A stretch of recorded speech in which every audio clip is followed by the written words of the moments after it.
पहला, चलिए कितने लोग सॉल्व कर लिए थे? कैसे सॉल्व किया?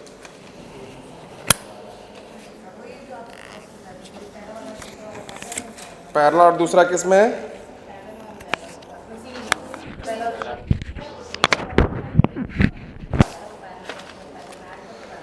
पहला दूसरा किस में है? सीरीज में। पहला दूसरा किस में? सीरीज में, उसके साथ पैरेलल में। अच्छा कॉल कर लेते हैं। अच्छा C1 निकालते हैं, पहले C1 निकाल लेते हैं। तो C1 की वैल्यू कितनी होगी बोलो? 3a/2 ना, a/2 एप्सिलॉन नॉट d/2। तो 2 कट गया तो कितना आ गया? 3 एप्सिलॉन नॉट बाई डी। और a epsilon not by D की वैल्यू कितनी दी है? 10। तो ये 30 हो गया, यही ना। और दूसरा 6a/2 एप्सिलॉन नॉट d/2। तो 2 कट गया, 60 आ गया। C3 की वैल्यू कितनी है कि 8, एरिया कितना हो गया? a/2 और d बस रहेगा, तो कितना आ गया? 40। ये दोनों किस में है? तो 60 × 30/90। तो ये कट गया 20, 20 40 60। नहीं इस क्वेश्चन में क्यों दिक्कत होता है? इतना बढ़िया सब कराएं, इतने क्वेश्चंस कराएं। क्या बेटा? अच्छा ऊपर ध्यान दो, 10 दिए। ये तो किसी को दिक्कत नहीं है ना, सीरीज क्यों है, पैरेलल क्यों है? देख लीजिए बेटा, इस टाइप के क्वेश्चन आते हैं, आज भी आएंगे टेस्ट में। अरे आज नहीं, परसों, कल। डांट का रहे हो यार।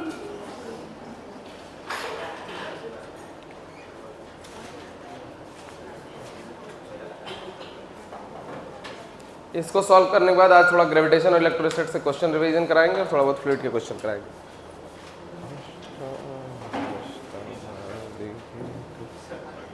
8 वाला भी डिस्कस नहीं हुआ ना? लेकिन हाँ 8 वाला भी डिस्कस करेंगे। उसका सब हो गया होगा क्वेश्चन, उसमें क्या फर्क? हाँ जो 1-2 फंसा है वो डिस्कस कर लेंगे।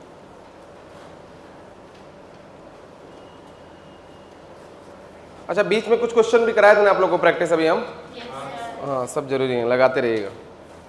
थोड़ा जल्दी लिखिए जिनका नहीं हुआ। ठीक है, दूसरा चला जाए।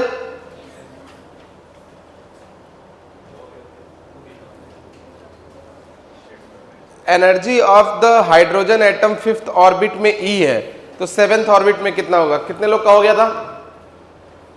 किसका नहीं हुआ था? ईमानदारी से बताइए, हम बता दें फिर से। कितने लोग का नहीं आया? एक नहीं आया। और किसी का नहीं आया?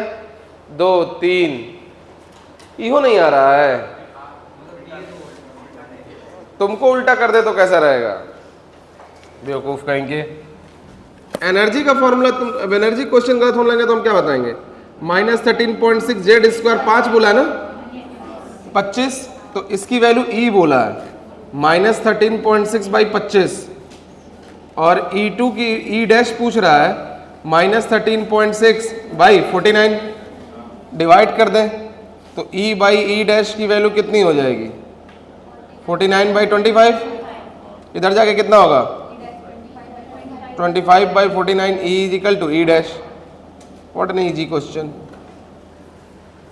ये सब गलत नहीं होना चाहिए। हाँ 2-4 क्वेश्चन, कोई बढ़िया क्वेश्चन रहा गलत हो गया वो अंडरस्टूड सी बात है। चलिए ठीक है, हो गया, हो जाता है। चलिए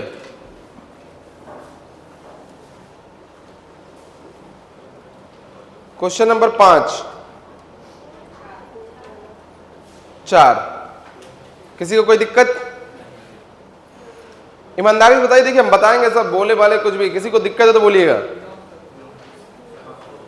चौथे वाले में किसी इंडिविजुअल को कोई दिक्कत, कोई समस्या, कोई परेशानी? क्योंकि हर साल आएगा ये क्वेश्चन, ठीक है ना? क्या बोल रहा है? इम्पिडेंस। तो इम्पिडेंस के लिए कुछ नहीं करना है, r² plus XL minus XC का होल स्क्वायर। ठीक। Question number 6, any problem?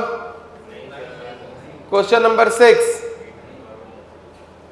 क्या लगा दिए? R is directly proportional to a⁻1/3। Clear है? कभी कभी बैंडिंग एनर्जी का क्वेश्चन देते हैं, कभी इसका देते हैं, कि सब क्लियर होता रहे। न्यूटन्स लॉ ऑफ कूलिंग, ये क्वेश्चन 1 हो जाएगा।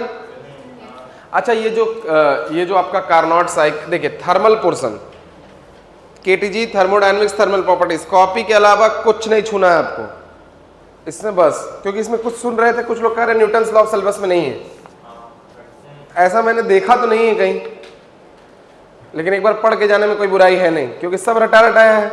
एक बार देख लीजिएगा तो उसमें बहुत विधिवत प्रैक्टिस नहीं करना, लेकिन जानते रहना चाहिए। Delta theta two the power n की वैल्यू 1 हो गई, ठीक है। अच्छा, फिर कौन सा है 9 किसी का गलत हुआ, 9 किसी इंडिविजुअल का, कितने लोग को दिक्कत है ईमानदारी से बताते हैं, कोई इशू नहीं। आपको और किसी को, अरे यार देखो, फ्रिंज सेपरेशन x है, जब पूरे को तुमने डिप कर दिया वाटर में तो तुमको क्या समझाए थे, b/ν। तो बीटा की वैल्यू क्या समझाए थे, λ/d होता है, और जब किसी मीडियम में रख दोगी तो λ/d/μd, तो इसकी वैल्यू तो तुमको दिया x, और रिफ्रैक्टिव इंडेक्स वाटर का कितना होता है 4/3, तो 3/4 0.75x, यही ना, कि फ्रिंज विड्थ की वैल्यू दी है x, जो वैल्यू है बीटा λ/d। बोल रहा है इसको किसी मीडियम में लेके चले जा रहे हैं, तो मीडियम में लेके जाएंगे तो वाटर में लेके गए, वाटर का रिफ्रैक्टिव इंडेक्स कितना होता है 4/3। एक चार्ज क्यू है, मूविंग पैरेलल है, तो फील्ड 0 हो जाएगी। अगला 11, कितने लोग, किसी लोग का लगा,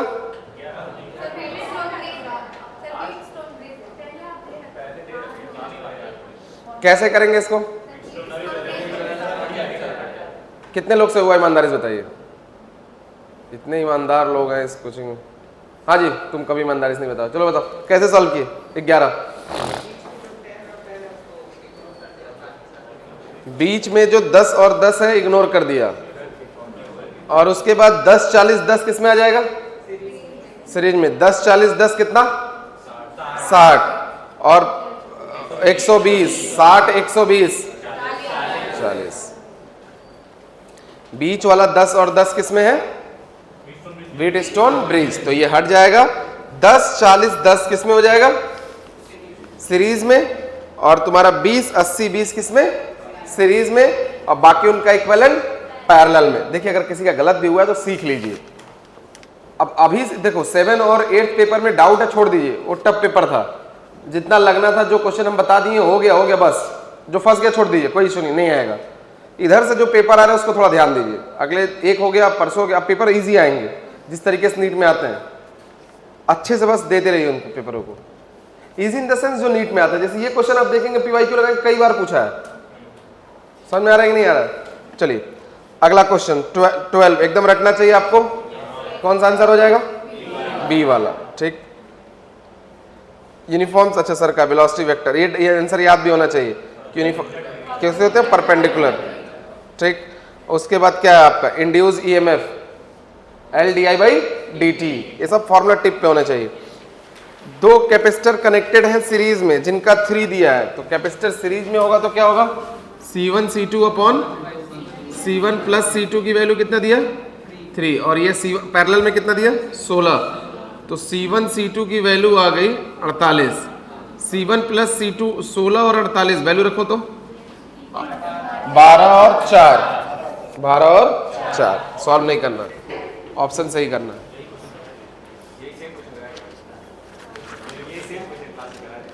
मुझे नहीं याद है यार, ओके। अगला एक चीज हम गलत बता देते, कल ग्रेविटेशन का हम जेई का पेपर देख रहे थे, तो उसमें हमको याद है किसी क्लास में मैंने रोटेटिंग इफेक्ट में एक चीज बोला है, उसको आज हम सही कराते हैं। अभी the weight of a body will be least at centre of अर्थ। सबसे ज्यादा वेट बॉडी का कब कब होता है, आंसर क्या आया था,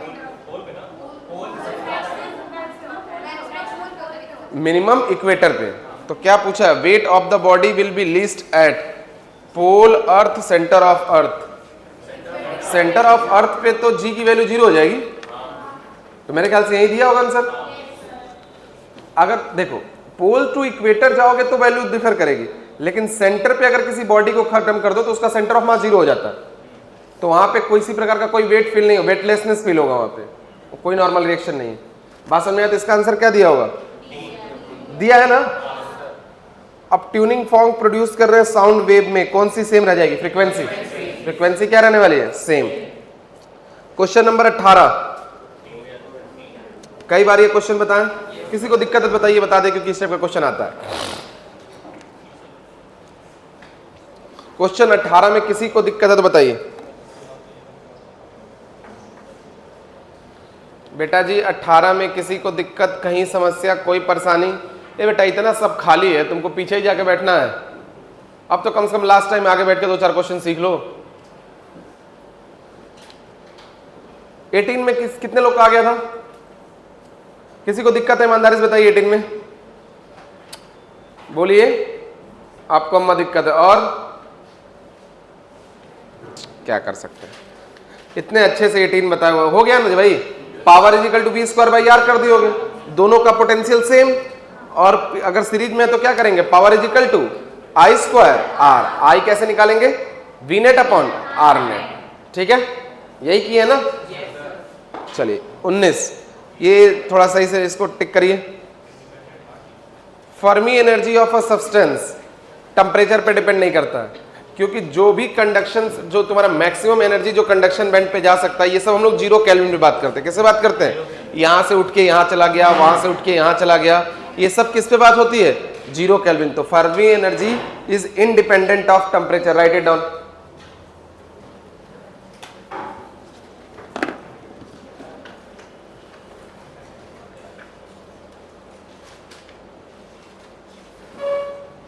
लिखिएगा इसको अपने कॉपी में, जहां पे वो लिखा है आपने, क्या नाम है, सेमीकंडक्टर निकालिए, तो वहां पे एक नोट। आज 2 चीजें बतानी है अभी हमको।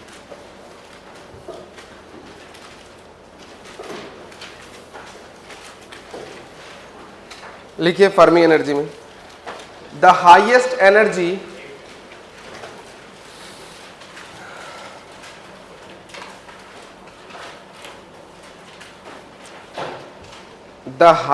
Energy level occupied by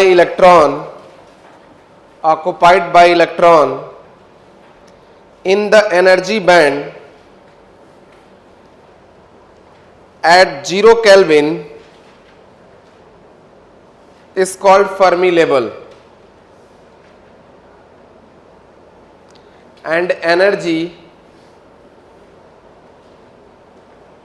associated is called Fermi energy. So it is independent of T. So it is independent of T.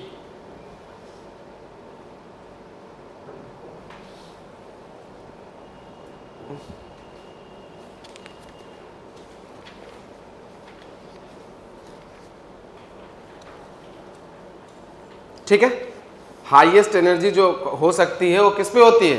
0 kelvin पे। या घुमा के क्वेश्चन पूछ दे फर्मी एनर्जी लेवल किस टेम्परेचर पे होता है? तो 0 केल्विन पे।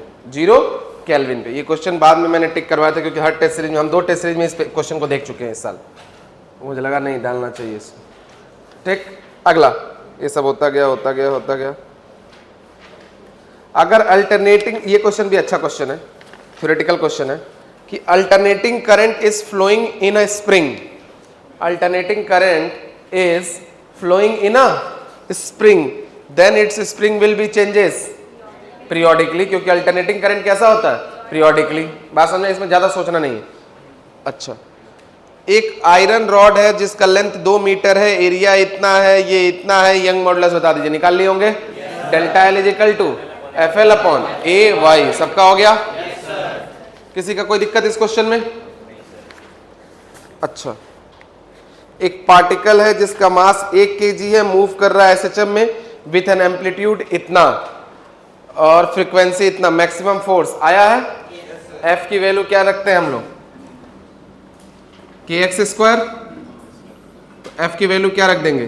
k की जगह m ओमेगा स्क्वायर, और मैक्सिमम एम्पलीट्यूड है तो a स्क्वायर m, और ओमेगा की जगह 2 पाई f का स्क्वायर ए का स्क्वायर एम, मास कितना दिया 1, तो 4 पाई स्क्वायर, एफ कितना दिया 60, तो 60 गुणे 60, और एरिया एम्पलीट्यूड मतलब कितना 0.02, यही ना,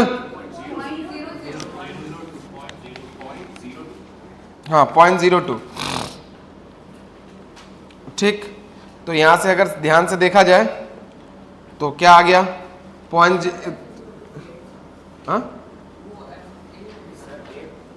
ओमेगा स्क्वायर ये होता है, ए स्क्वायर में ओमेगा स्क्वायर ये होता है ना एक्सेलरेशन, एबी होगा नहीं होगा।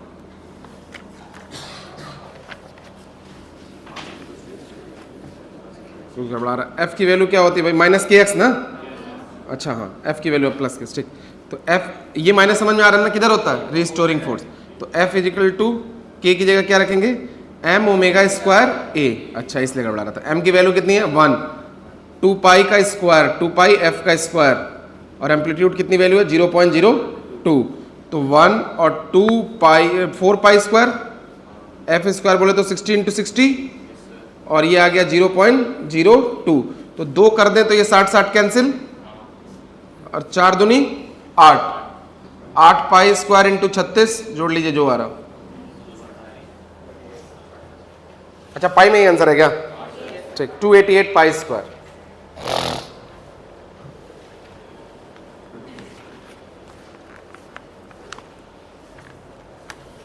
माइनस बताता है कि it is always towards the mean position.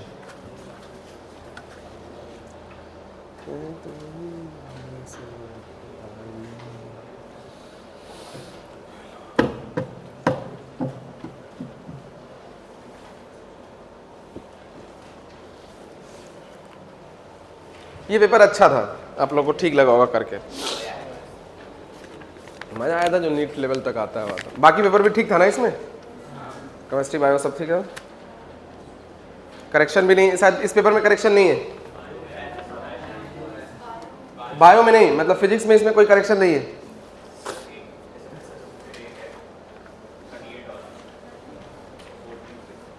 May be, मुझे नहीं पता, मेरे वाले पोर्शन में कोई इसमें वो नहीं है। 35 बता रहा हूँ, 135, हाँ बता रहा हूँ अम्मा कहाँ परेशान है।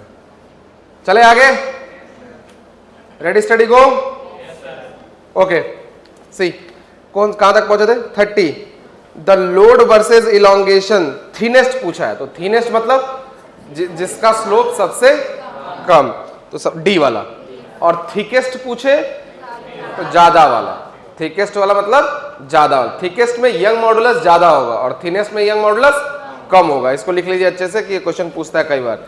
थिकेस्ट में क्या होगा, थिकेस्ट इसी क्वेश्चन में अगर थिकेस्ट बोल दे तो स्लोप जिसका ज्यादा होगा ए, और थिनेस्ट बोल दे तो जिसका स्लोप कम होगा डी। इस क्वेश्चन को ध्यान से रख लीजिए अपने कॉपी में, आता है ये कई बार।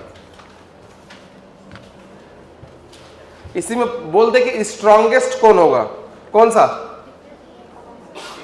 ए वाला जिसका यंग मॉडुलस ज्यादा। बोल दे डक्टाइल ज्यादा कौन होगा, तो जिसका यंग मॉडुलस ज्यादा। यही सब क्वेश्चन आता है, आएगा, आता रहेगा।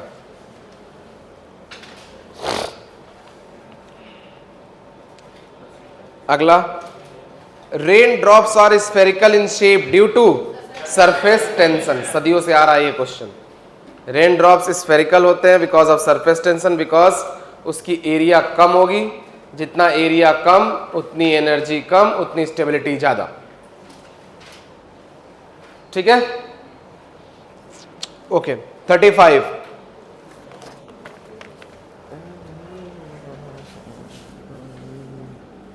क्या बोला है 35 में, charges ratio, surface charge densities बराबर है सिग्मा 1 सिग्मा 2। ये क्वेश्चन मैंने कराया ना, इस टाइप का कराया। तो Q1 अपॉन पहला रखेंगे तो 4 पाई आर स्क्वायर, और Q2 upon 4 pi 2 are square, और Q3 अपॉन,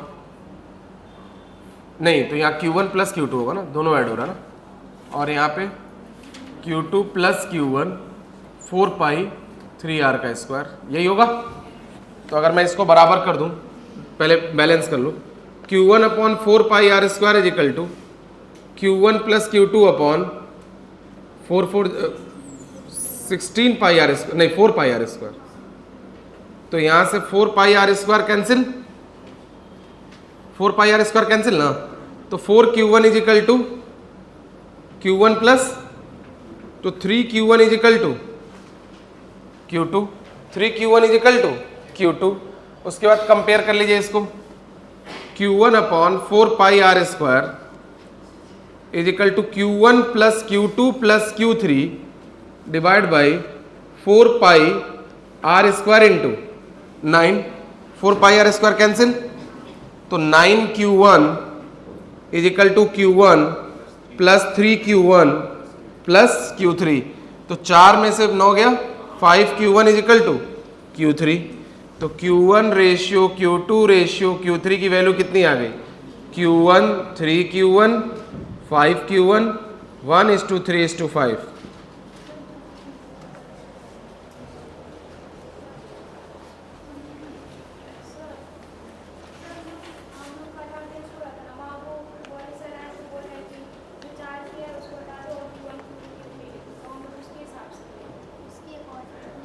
साफ साफ तो दिया, एक Q1 है, एक Q2 और एक, कोई बात नहीं, सोल्यूशन ऐसे होगा, परेशान ना होइए। एक क्वेश्चन अलग आ गया था जो मैंने सही करवाया था, डिप वाला लिखवा दिया था ना, सोलेनॉइड वाला सेंटर पे पूछ दिए थे, बाई 2 कर देना था, मेरी गलती है। ये 33 वाला मैंने ध्यान दिया नहीं।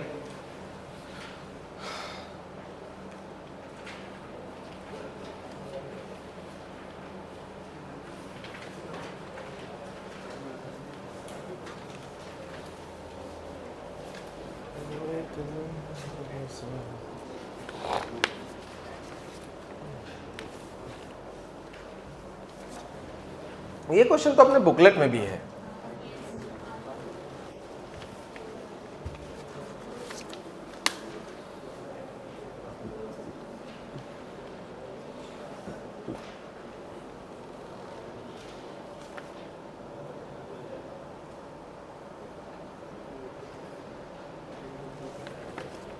सारा पेपर डिस्कस किए हैं हम, बस इसके बाद 8 बचा है, वो भी डिस्कस कर दे रहे हैं।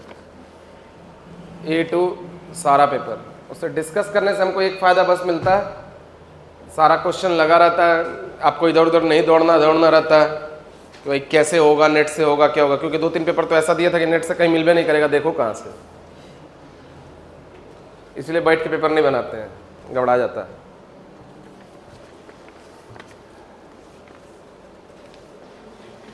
यार दुनिया क्वेश्चन हम बता रहे हैं। चलो आगे, question 36, the drift current in a PN junction. ये टॉपिक हम लोग छोड़ दिए हैं, आज ड्रिफ्ट हुआ है, कल डिफ्यूजन आ जाएगा, सब कवर हो जाएगा। देखिए ड्रिफ्ट करंट क्या होता है, कॉपी में लिखिएगा। तो ये हम पिछले साल भी लिखवाए थे, लास्ट में क्लास में छूट गया था। ड्रिफ्ट करंट हम बाद में पिछली बार भी कराए थे, पता नहीं क्यों लगता है ये आ जाएगा। देखिएगा, ड्रिफ्ट से पहले डिफ्यूजन करंट आपको पता है। देखिए पहली बात, एक कोई पीएन जंक्शन डायोड हो, एक कोई, ये सब तो हम लोग के अब टिप पे है, ये P है, ये N है, यहाँ होल है, क्या है ये होल है, माइनॉरिटी कैरियर में 1-2 ठो है, यहाँ इलेक्ट्रॉन्स हैं, यहाँ एक नेगेटिव पोटेंशियल फॉर्म हो गया और यहाँ एक। तो यहाँ से बात करें तो P मूव करेगा, होल मूव करेगा N2P, और इलेक्ट्रॉन किधर मूव करेगा, इलेक्ट्रॉन कैसे मूव करेगा, N2P। तो इलेक्ट्रॉन ऐसे मूव, क्योंकि इलेक्ट्रॉन के मूवमेंट से ही तो वो सब करंट की बात होती है। तो इलेक्ट्रॉन मूव कर रहा है N2P, तो करंट किधर मूव करेगा, P2N। तो करंट जो मूव कर रहा है P2N, इसको बोलते हैं डिफ्यूजन करंट। इसको क्या बोलते हैं, डिफ्यूजन करंट। और ये आता है मेजॉरिटी चार्ज कैरियर की वजह से। किसकी वजह से, मेजॉरिटी चार्ज कैरियर की वजह से। मेजॉरिटी चार्ज कैरियर, कुछ भी पूछ ले कोई, 2-3 क्वेश्चन हो सकते हैं कि डिफ्यूजन करंट किधर से किधर होता है, तो p type two n type diffusion, और क्यों, किसकी वजह से? मेजॉरिटी की वजह से। नाउ अब अगर माइनॉरिटी चार्ज की बात करें तो यहां इलेक्ट्रॉन्स है, तो ये भी तो मूव करेंगे। तो अगर माइनॉरिटी चार्ज कैरियर की बात करें तो इलेक्ट्रॉन किधर से किधर मूव करेंगे? अगर माइनॉरिटी चार्ज कैरियर की बात करें, माइनॉरिटी चार्ज कैरियर की बात करें, किसकी बात करें? माइनॉरिटी चार्ज कैरियर की बात करें तो इलेक्ट्रॉन मूव करेंगे किधर? p to n। इलेक्ट्रॉन किधर मूव करेंगे? p to n। तो करंट किधर मूव करेगा? करंट मूव करेगा n to p, and that current is called drift current. तो ड्रिफ्ट करंट किधर से किधर मूव करता है? n to p, and this is because minority charge carrier, and diffusion current move करता है p to n because of, ये देखिए क्वेश्चन ये इस बार आ गया तो आधा कोचिंग बैठा रहेगा, कहेगा नहीं पढ़ाया गया है, लेकिन मैंने पढ़ा दिया है, रिकॉर्ड भी हो गया है।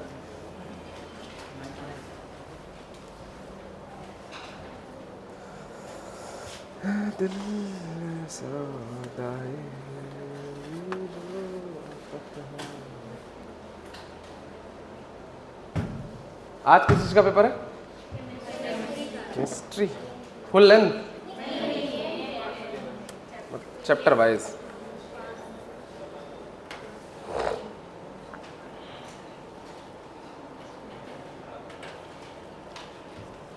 अच्छा, जो मेहनत तुम लोग अभी कर रहे हो, अभी जो मेहनत कर रहे हो, खुदा ना खास्ता अगर तैयारी फिर से करनी पड़ गई, ये मेहनत आप जून से फिर करेंगे,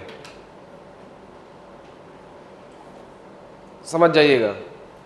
जिनको ये विश्वास है कि पेपर देने के बाद विश्वास आ जाएगा कि हम तैयारी करें, नहीं और नहीं आएगा तो छोड़ दीजिएगा, लेकिन अगर ये कॉन्फिडेंस आ गया कि हम कर सकते हैं तभी करिएगा, तब फिर से लग जाएंगे शिद्दत के साथ।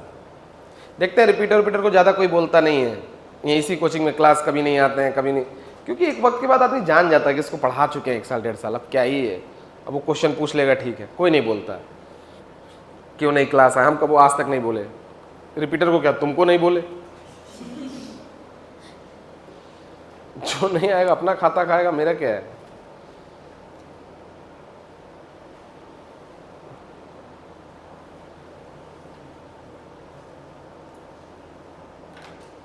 आइए चाहे मत आइए, वो नहीं कर रहे, लेकिन पेपर के डाउट क्लियर कर लीजिएगा, क्योंकि हम लोग यहीं रहते हैं, अपना समय नंबर सबके पास है, यहाँ नहीं कि इनसे पूछ रहे हैं सर कहाँ है, उनसे पूछ रहे हैं सर को देखें आप, ये सब क्यों करने, सबके पास नंबर है, मैसेज करिए, कॉल करिए, कहाँ है तो है, नहीं तो कल पूछ लेंगे, बात खत्म। भाई हम लोग भी बैठे रहते हैं, नहीं कोई रहता तो फिर चले जाते हैं घर, क्या करें। शाम में क्लास रहता है, ये शाम में रुके ही रहते हैं, कई लोग आते हैं, देखते हैं 8-10 लड़के हैं, पढ़ाता ही आदमी, शाम में पूछ लीजिए। चले, और कोई क्वेश्चन बचा?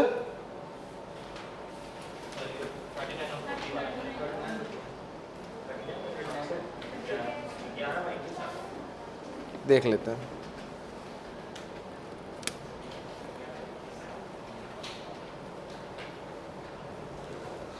ये क्या क्वेश्चन है भाई, देखते हैं। और ये भी खतरनाक दिया, 125/343, यही सॉल्व करते हैं पहले, छोड़ दिए होंगे कई लोग, आंसर आ गया लेकिन मैच नहीं कर रहा, ध्यान दो, राइज लिखा है, कई लोग कह रहे हैं नहीं है, देखने में थोड़ा सा खतरनाक है, नहीं इसको सॉल्व करें पहले। ये क्लियर हो गया ना?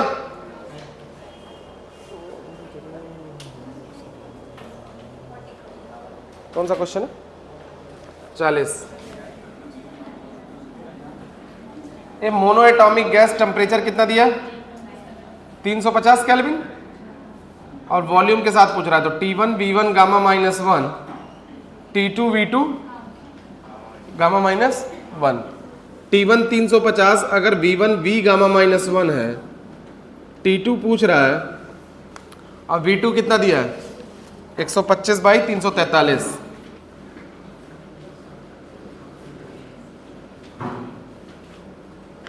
यही ना? तो अगर इसको लेते आए तो T2 की वैल्यू कितनी हो गई? 350, नीचे आएगा तो कितना हो जाएगा? 343/125 गामा -1। मोनो एटॉमिक का गामा कितना हो जाएगा?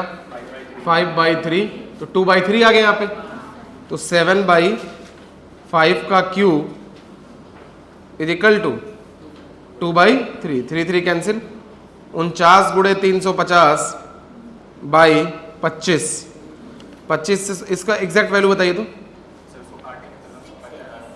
लगभग इसको 7 के आसपास, अच्छा 25 दूनी 50, तो 700 के आसपास आ गया, और पहला है तुम्हारा 350, तो टेक द डिफरेंस, क्योंकि राइस पूछा है तो 350 के आसपास 336, क्लियर है, लिख जाइए।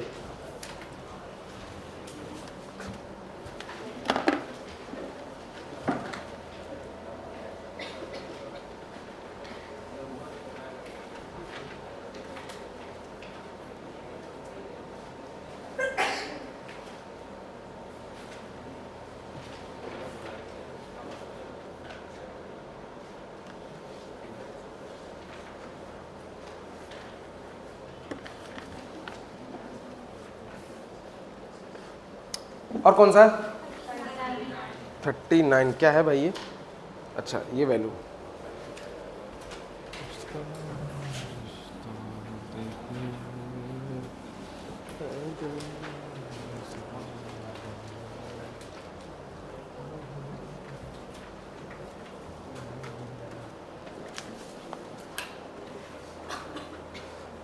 सेवन और 8 पेपर छोड़ के बाकी सारे पेपर आप लगा लीजिएगा बढ़िया से। 7, 8 में जो क्वेश्चन हम बताएं बस उतना प्रैक्टिस करेंगे, कुछ पेपर टफ है छोड़ दीजिए, कोई इशू नहीं है, कोई इशू नहीं। चलिए आगे देखा जाएगा,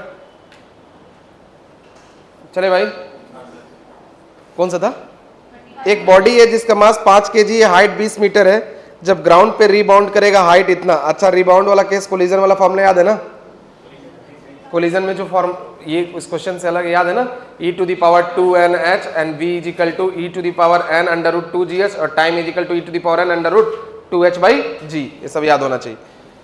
क्या then what will be the temperature rise, temperature rise, तो सबसे पहले टेम्परेचर राइज के लिए हमको हीट निकालना पड़ेगा, हीट कंजर्व हो जाएगा पोटेंशियल एनर्जी के फॉर्म में, तो अगर मैं हीट पोटेंशियल एनर्जी के फॉर्म में लगाऊं तो वर्क डन या चेंज इन पोटेंशियल एनर्जी क्या होगा, mg h minus h dash, पहले कितना h 20 और रिबाउंड कितना कर 0.2 से पहले, तो यहां से हीट आ गई, क्या आ गई हीट, अच्छा हीट आ गई, तो ये तुम्हारा हीट आ गया, डेल्टा क्यू क्या लगा देंगे mc delta t, mc delta t, बस इसको किस में रखना पड़ेगा, कैलोरी में, किस में रखना पड़ेगा कैलोरी में, आंसर कोई मैच नहीं हो रहा है, नहीं 11/32 आएगा, 11/32 सॉल्व करेगा इस तरीके से, देखिए आ रहा 11/21, देखते हैं, सॉल्व करिए सॉल्व करिए सॉल्व करिए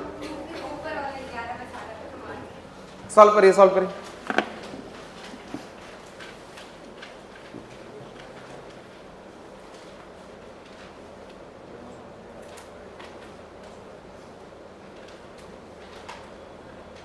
ग्यारह बाई 32 आ रहा है, सही है, क्वेश्चन सॉल्व किया ना मैंने।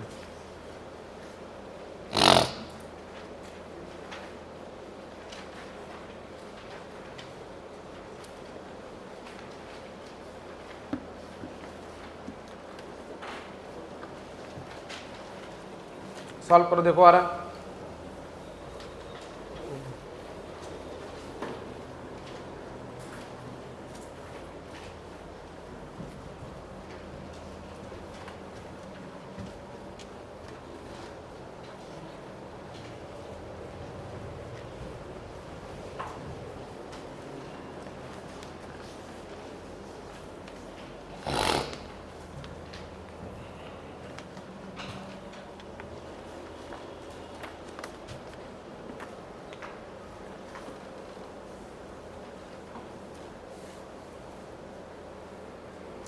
इस पेपर में मेरा पर्सन थोड़ा कम था ना इसमें, लेकिन पेपर सब मिस बनाए थे ना, इसलिए थोड़ा सा।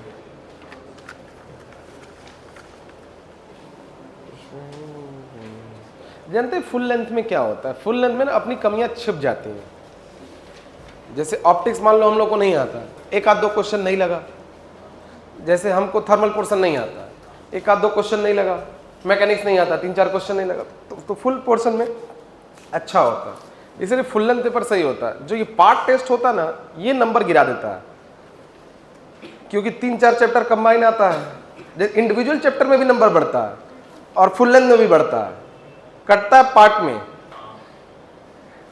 क्योंकि हर चैप्टर से 12-12 क्वेश्चन, 14 क्वेश्चन है। मान लीजिए 4 चैप्टर हैं, तो अगर इस तरह एक चैप्टर नहीं आ रहा तो 1-2 क्वेश्चन गलत होता है, उसमें क्या होता है 13-14 क्वेश्चन में घबरा जाता है। तो देखिएगा आपका पार्ट वाइज टेस्ट में नंबर कम आता होगा थोड़ा बहुत, इसमें ठीक आएगा। आप लोग का किसी में नहीं आता है, बात ही अलग है।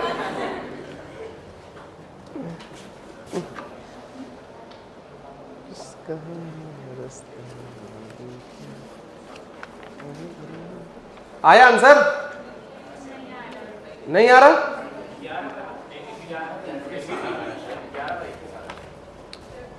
मास की वैल्यू कितनी है? 5 kg तो ग्राम में क्यों रखेंगे? सब असाइन सॉल्व करो। मास की वैल्यू कितनी है? 5 और जी कितना है? 10 और ये कितना है? 19.8, यही ना? ये वैल्यू कितनी आई? 900 जूल, 900 जूल, 900 जूल, यही आई ना? तो 900 जूल, तो 1 कैलोरी होता है 4.2 जूल, तो 1 जूल कितना होगा? ए भाई इसी का 900 आया, तुम लोग सॉल्व कियो ना?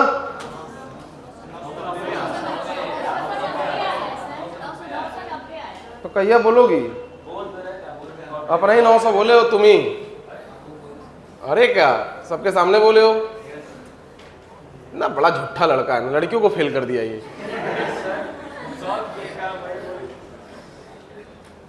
वन कैलोरी इतना जूल, तो 1 जूल की वैल्यू 1/4.2 कैलोरी।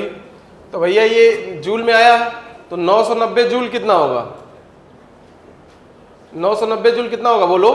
990/4.2। तो Q is equal to MC delta T। तो ये 990 डिवाइड बाई 4.2, मास कितना? 5। तो 5 देखते हैं, और आंसर किस में दिया? किलोग्राम, ग्राम, डिग्री सेंटीग्रेड। तो पहले इसको ग्राम में बदल देते हैं, तो 5 को कितना लिखेंगे? 5000, 5000, और C को कितना लिखेंगे? 0.009 डेल्टा टी, यही ना? अच्छा, तो डेल्टा टी अगर हम लोग को निकालना है तो डेल्टा टी की वैल्यू कितनी हो जाएगी? 900 डिवाइड बाई 4.2। यहां से अगर इसको सॉल्व कर ले तो 2 जीरो कट गया, 50 गुणे 9, तो 990, 42 गुणे 5 गुणे 9, यही ना भाई? यहां से 50 कटा, इसको मल्टीप्लाई करिएगा, 9 से कटेगा तो कितने बार? 110, 110, और ये 42 गुणे 5, 5 से भी तो कटेगा, कितने बार? 2, 22 बार, 22/42, 11/21 आ रहा। आंसर क्या दिया है? कहीं कुछ गलती तो नहीं किया ना हम लोग?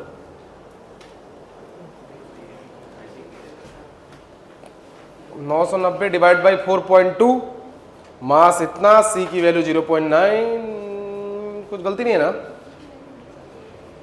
मेरे ख्याल से तो नहीं है, मैंने भी तो सॉल्व किया था, इसका आंसर आया तो था।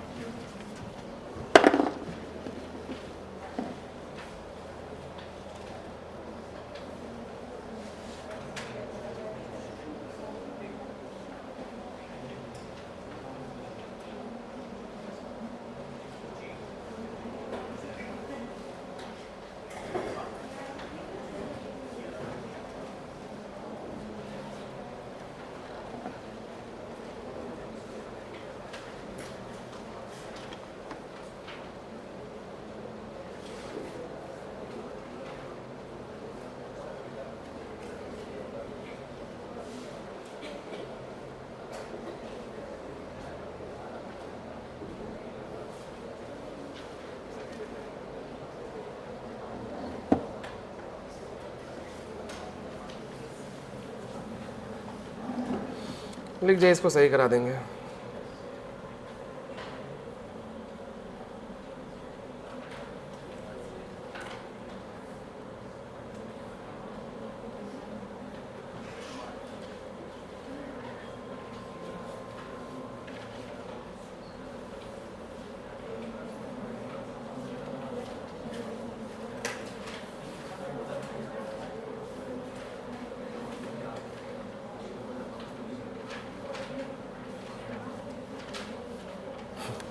जानते क्यों आ रहा है?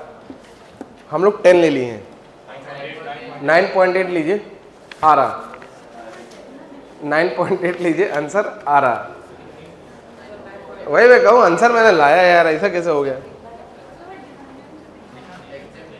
हाँ ठीक है, इसमें कुछ किया नहीं जा सकता, तो इसको आंसर थोड़ी से, तो तब भी तो आंसर मारे होगे, लमसम तो यही आया है, ऐसा थोड़ी छोड़ दियोगे कि 11/21 आ गया, जैसे इसका आया तो बोल रहा है, बाकी लोग तो कुछ भी नहीं किया है, 11 के आसपास आया, मार दिए होगे, लमसम तो यही है। ठीक है, तो कोई दिक्कत नहीं है। जहां से 990 है, भाई देखो आंसर क्यों नहीं मैच कर रहा वो बताना जरूरी है ना, आंसर लाना, आंसर इसलिए नहीं मैच हो, ऐसे पेपर में आपको बोलेगा जी की वैल्यू क्या लीजिए, यहाँ नहीं है, बाकी तो अल्टीमेट आंसर तो उसके आसपास है। अगर हम पेपर में 11/21 निकाल दिए तो 11/31 मार के चले जाएंगे, उसमें क्या है, एकदम एग्जैक्ट आंसर थोड़े लाना है। हाँ, इस पेपर में और मेरा कोई करेक्शन है तो बताइए, डाउट है तो जो है वो है बताइए।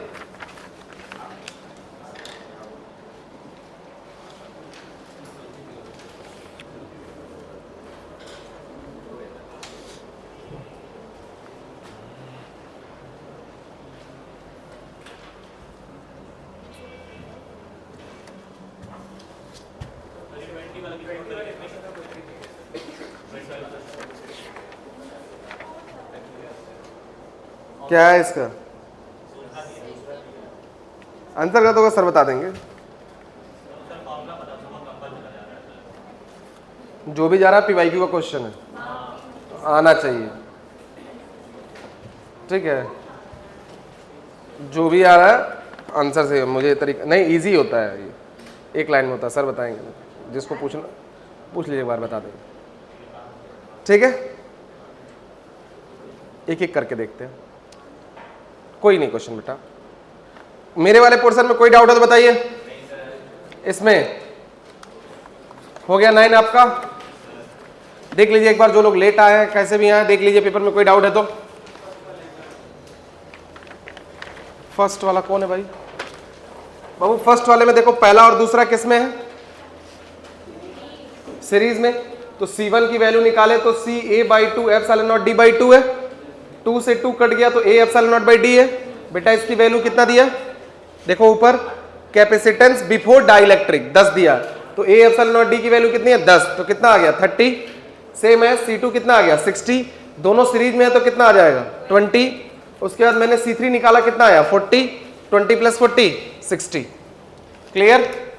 और देखो कोई किसी को डाउट है तो, किसी इंडिविजुअल को किसी क्वेश्चन में डाउट है तो 11 बेटा 11th में ध्यान से देखो तो 10 और 10 तुम्हारा व्हीटस्टोन ब्रिज है, extended form of Wheatstone bridge. 10 और 10 का कोई रोल नहीं है। 10 40 10 किसमें है सीरीज में 60, और 20 80 20 सीरीज में 120, 60 120 40 समझना पड़ेगा, ठीक।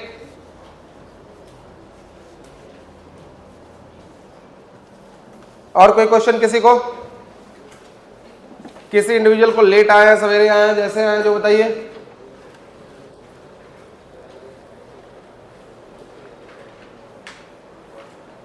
एक बार अपनी सरसरी निगाहों से, अपनी खूबसूरत निगाहों से देख लीजिए, कोई दिक्कत, कोई समस्या, कोई परेशानी, कोई कष्ट, कोई पीड़ा।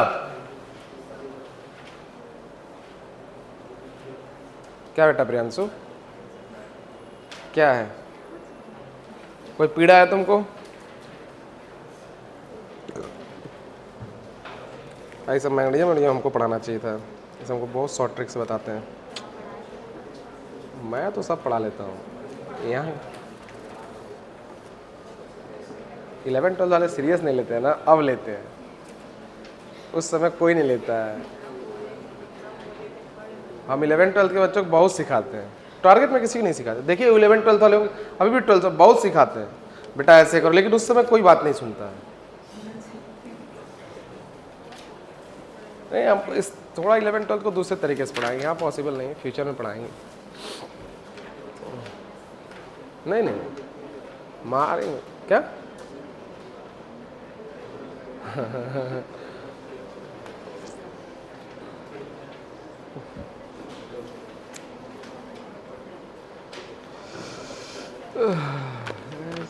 कहा बाबू, कौन क्वेश्चन? किसी को कोई दिक्कत, कोई समस्या, कोई परेशानी? क्रिस पटेल लेट आए हो तुम, कोई और डाउट है? बाकी हो गया। जैद,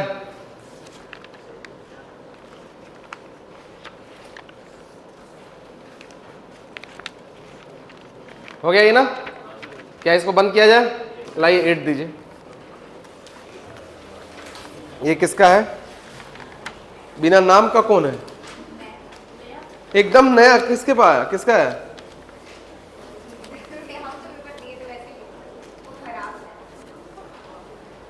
तुम कोचिंग का इतना पैसा बर्बाद कर रही हो, एक सॉल्व कर रही है। ओके कोई बात नहीं, कौन सा मेरे घर से जा रहा है, यूज करो। अरे कोई बात नहीं, ये पीला वाला नहीं था।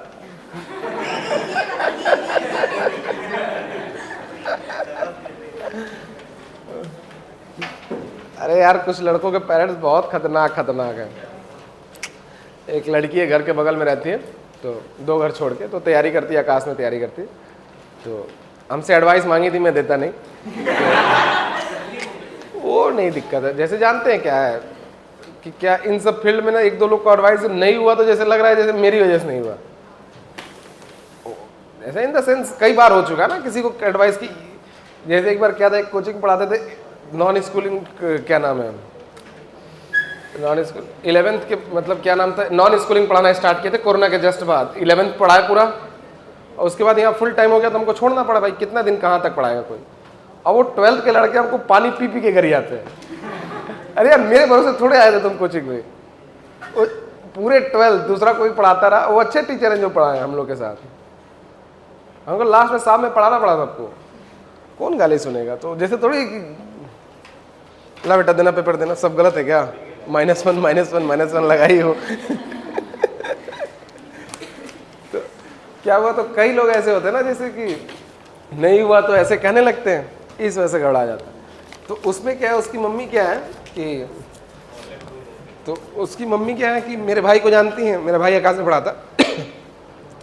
तो उसमें क्या है कि वो आंसर की आता है, तो जो ऑल इंडिया, मतलब जो ऑल इंडिया वाले देते हैं उनको बाद में मिलता है, जो पहले होते हैं उनको तो मिली, टीचर को तो मिल ही जाता है। तो उसमें क्या है कि उसको आंसर की उनको भेज देता है वो, और एक एक क्वेश्चन वहाँ टिक करती हैं, ऐसे ऐसे ऐसे ऐसे पूरा टिक करती हैं, और फिर नंबर लिखती हैं, और फिर उसको कर आती हैं। हर 2 संडे के बाद यही उसके घर का झमेला है।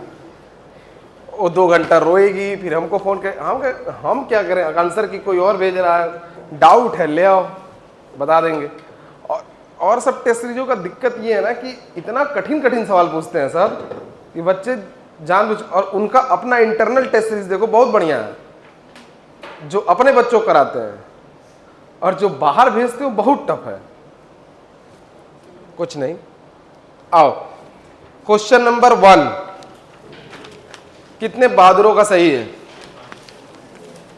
क्योंकि इसमें न्यू का कोई वैल्यू का मतलब था ही नहीं, कुछ लेना देना था ही नहीं। डायरेक्ट तुमको इंटेंसिटी पूछ रहा है जब पार्ट डिफरेंस λ/4 है, क्योंकि इंटेंसिटी पे मैंने कहीं भी I = I0 cos² φ/2 पे मैंने कहीं भी आपको रिफ्रैक्टिव इंडेक्स से मतलब नहीं बताया है। तो यहां पे देखिए डेल्टा फाई की वैल्यू क्या हो गई, k डेल्टा x, k की वैल्यू क्या हो गई 2π/λ, और डेल्टा x की वैल्यू λ/4। बाबू ये कट गया, कितना बचा π/2, π/2। तो I की वैल्यू क्या बताया मैंने I0, और ये I0 किसके बराबर होता है 4I। और यहां पे जो सबसे बड़ी गलती होती है लोगों में, ध्यान देंगे, ये नीचे 2 होता है, ध्यान देंगे, गलती होती है, होगी, होती रहेगी। नहीं तो π/2 रखेंगे, 90 मारेंगे, आंसर 0 करके घर चले जाएंगे। I0 cos² π/2 और नीचे फिर 2 π/4, π/4 बोले तो 1/√2, 1/√2 का स्क्वायर बोले तो 1/2, तो I0/2। क्या मैं ये समझू कि आप समझ गए? yes, sir। अच्छा क्वेश्चन है।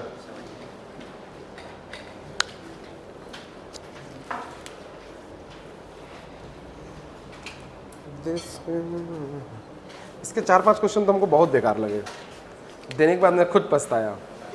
जैसे क्वेश्चन नंबर 12, ना वेक्टर वेक्टर है इसमें। तुम लोग सरफेस चार्ज डेंसिटी वाले कॉन्सेप्ट से मार के चले आए 12 वाला।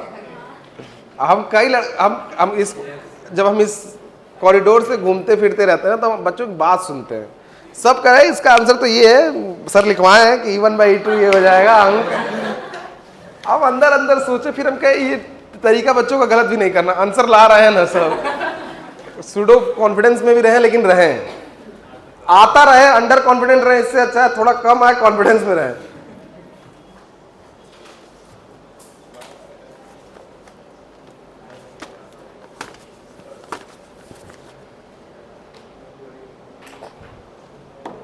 दूसरा वाला तो सबका आया होगा। क्या आंसर है? Polyatomic, diatomic, monoatomic. कैसे? जैसे P, स्लोप इसका क्या आएगा? Minus gamma P by V। तो इसका स्लोप, तो जिसका गामा तुम्हारा क्रम इसमें सबसे ज्यादा स्लोप किसका ज्यादा है जी? स्लोप सबसे ज्यादा किसका है? C का, फिर B का, फिर A का। स्लोप सबसे ज्यादा किसका? C का, फिर B का, फिर A का। समझ में आ रहा है? तो बेटा जिसका स्लोप कम उसका गामा कम। जैसे समझो slope of adiabatic curve, slope of adiabatic curve क्या बताए थे? Minus gamma P by B। Gamma तो निगेटिव तो समझ में आता है, वो तो उसके टर्म्स में गामा टाइम्स ज्यादा होना चाहिए। गामा सबसे ज्यादा किसका होता है? मोनो का, फिर डाया का, फिर गामा किसका ज्यादा होता है? मोनो का, डाया का, फिर पॉली का। तो स्लोप तुम्हारा डायरेक्टली प्रोपोर्शनल है गामा से। स्लोप तुम्हारा क्या है? डायरेक्टली प्रोपोर्शनल है गामा से। तो स्लोप सबसे ज्यादा किसका है? C का। स्लोप C का, देन B का, देन A का। तो C का वाला कौन सा हो जाएगा? मोनो, B वाला डाया, और A वाला पॉली। इसी पर एक क्वेश्चन और हम एक बहुत पहले टेस्ट सीरीज में दिए थे। एक बोले थे हीलियम है और एक ऑक्सीजन बोले थे। बोले एक हीलियम और एक ऑक्सीजन P1। तो बोलो कौन सा हीलियम होगा, कौन सा ऑक्सीजन होगा? नीचे वाला कौन सा हो जाएगा? हीलियम, क्योंकि ये मोनो एटॉमिक और ये ऑक्सीजन। रट लो एकदम कि ऊपर वाला जो होता है कौन सा होता है? Poly, di, mono. हो गया क्वेश्चन। देख लीजिएगा ऐसे क्वेश्चन फंसे नहीं तो जो नहीं सो।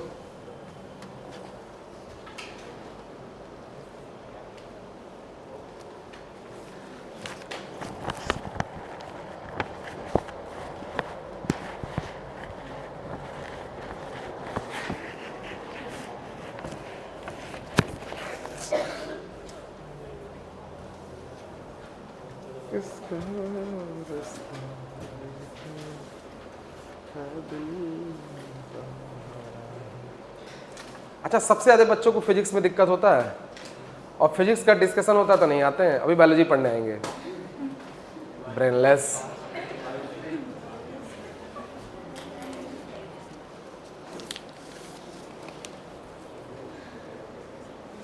और आएंगे कहेंगे बाहर ये थोड़ा क्वेश्चन मुझे समझा देते हैं। हम कहा हाँ आओ, 1 मिनट में समझाता हूँ। फिर मैं गोली की रफ्तार समझाता हूँ, ये हो जाएगा, ये हो जाएगा, ये मैं बता दूंगा। लेकिन जो चीज़ क्लास में है, क्लास का अल्टरनेटिव कभी नहीं।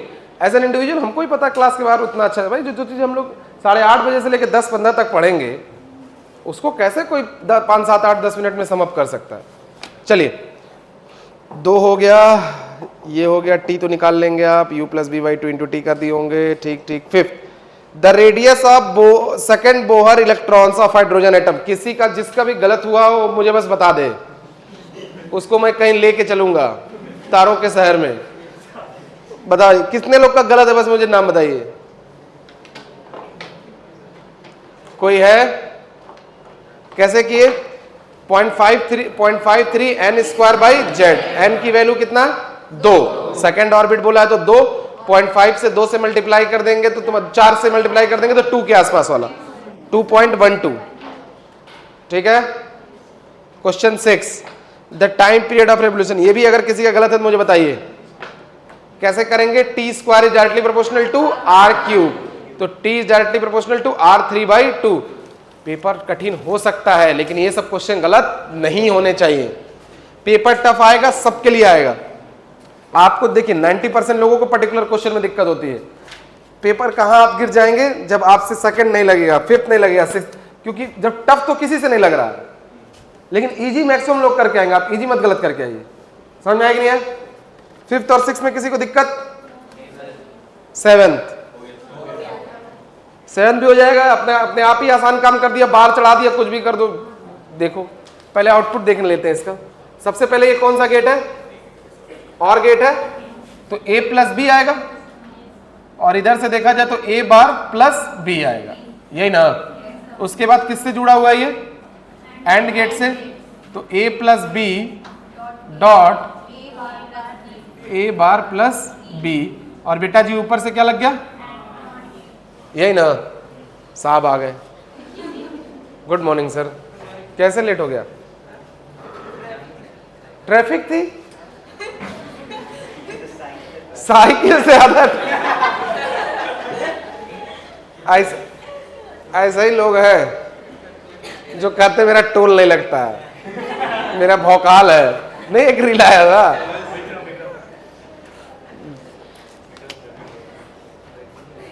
क्या बोले, जाने दो, वेस्ट ऑफ टाइम। तो भाई इसका क्या अब ऐसा क्वेश्चन आ जाए तो इसके बाद सॉल्व नहीं करते हैं, तब क्या करते हैं? 0 1। क्या रखते हैं? 0 1 रख के देख लीजिए। 0 1 रखेंगे तो कितना आएगा? 0 प्लस 1, फिर 0 रखेंगे तो ये 1 हो गया, प्लस 1, तो यहां से भी 1 1 1 का बार, मतलब 1 1 1 बार लगा देंगे तो कितना?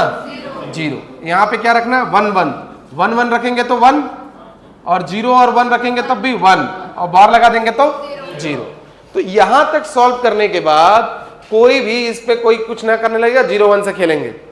समझा? जहां तक सॉल्व हो पाएगा करेंगे, उसके बाद 0 1 रख देंगे। क्लियर है सबको?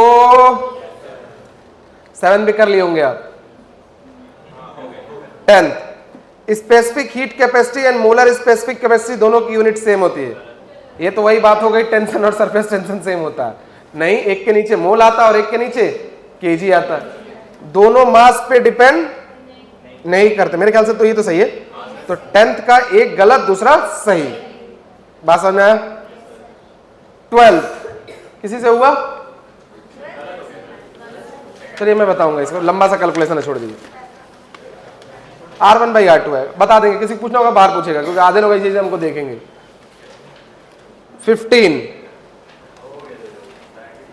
15 डायरेक्टली, मान लीजिए 12th नहीं भी लगा तो क्या करना, आगे देखते रहिए। चलिए 17, एक न्यूक्लियर रिएक्टर है, heavy water graphite use as moderator. ये बात तो हम लोग पढ़ चुके हैं, एकदम सही बात है। अगला, when light object collide with heavy object, जब लाइट जाके किससे कोलाइड कर रहा? हैवी से। Nearly whole kinetic energy is given to heavier object. क्या? Nearly whole of kinetic energy is given to heavier object, half M V square. तो heavier object में क्या हो जाएगा? एम। तो पूरी तरीके से मेरे ख्याल से एकदम सही स्टेटमेंट तो नहीं है ये। पहला सही, दूसरा गलत दिया क्या? सही थोड़ी लग जाएगा, पूरा का पूरा उसमें थोड़ी हो जाएगा।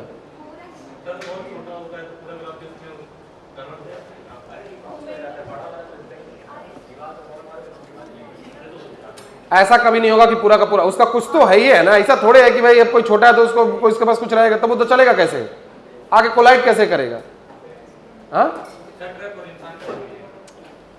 यार, उस पढ़ाते वक्त होता है, लेकिन अगर सिर्फ ये सब, मेरे हिसाब से तो एकदम सही स्टेटमेंट नहीं है ये। या कुछ इसको ट्विस्टिंग करके देते कि नेग्लेक्टेबल एकदम है, तब बात मान लेते।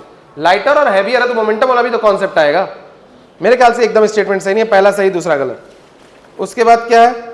डायमेंशन किसका नहीं होता? Young modulus, stress strain pressure strain. Young modulus, bulk modulus, shear modulus, stress and pressure have same unit and dimension. एक रेक्टेंगुलर फिल्म लिक्विड है, एक्सटेंड कर रहा है 16 सेंटीमीटर से 40, वर्क डन इतना है। कर लिए होंगे टी डेल्टा ए, बस 2 से मल्टीप्लाई कर देना पड़ेगा। करा चुके हैं सब? हो चुका है ये? किसी को भी 19 में दिक्कत है तो बताइए। अच्छा 24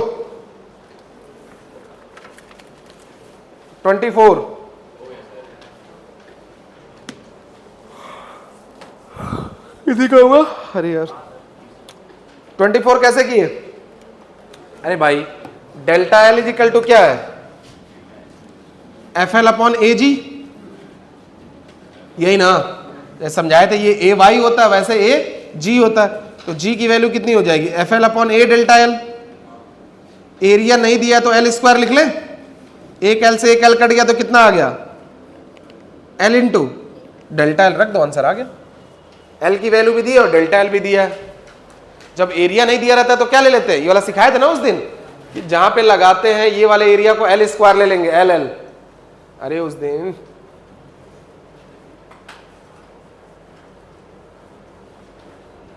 बताए थे ना, नीचे वाले को अगर हम इसको कर दें तो यहीं पे बस फोर्स लगेगा। तो एरिया बताए थे ये वाली चीज होती है, तो यहां कुछ नहीं दिया तो एल एल मान ले, तो कितना मान लेंगे? L square. एक क्वेश्चन सर कराए होंगे, एफ बी एच करके है टेस्ट उसमें, ठीक है कोई बात नहीं। रिपीटर को जब स्टार्ट करेंगे तो पहले सॉलिड पढ़ाएंगे, फिर फ्लूइड, उसके बाद थर्ड अगले साल, और वेव पढ़ाएंगे ऐसे करेंगे।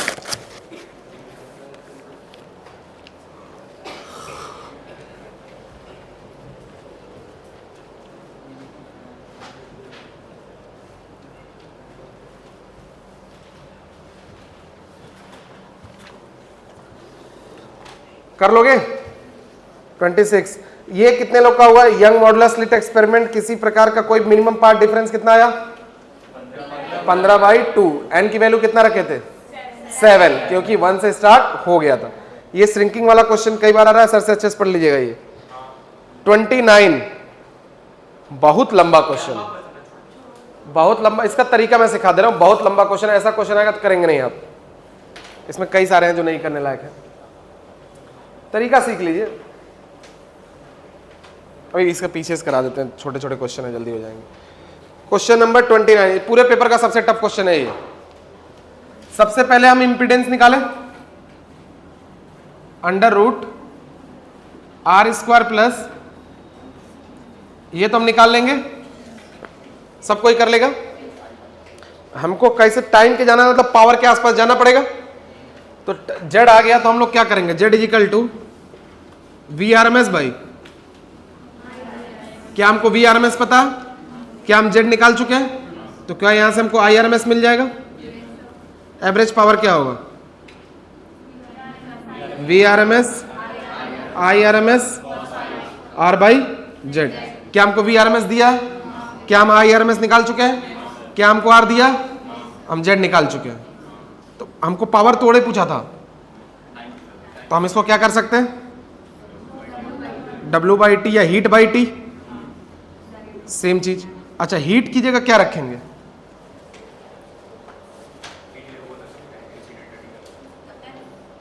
देखो ध्यान, यूनिट के साथ खेला करो। 6 जूल पर सेकंड दिया है, 6 जूल पर डिग्री सेंटीग्रेड, पर डिग्री सेंटीग्रेड। और टेम्परेचर भी तो दिया है 80 डिग्री सेंटीग्रेड। तो कितना आ गया? 80 × 6 divide by T, VRMS IRMS R by Z. आ गया कि नहीं समझ में? कैसे करेंगे? पहले जेड निकालेंगे, फिर IRMS निकालेंगे, और वहां से एवरेज पावर वैल्यू रखेंगे। एवरेज मान लो क्वेश्चन में अगर हमको सब दे के पूछ दिया तब तो करना आना चाहिए ना, कि पी की वैल्यू को क्या रखेंगे? Q/T, और Q हमको तुम्हारा जूल में ना दे के जूल डिग्री सेंटीग्रेड में दिया है, तो टेम्परेचर से मल्टीप्लाई कर दें।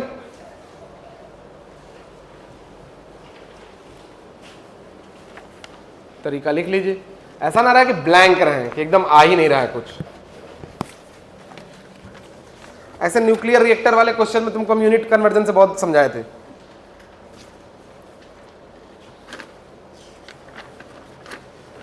अब इसका पीछे देखो कितना आसान आसान क्वेश्चन दिया, भले थोड़ा सा टफ होगा आगे, लेकिन पीछे वाला पोर्शन देखो, अभी बता रहा है।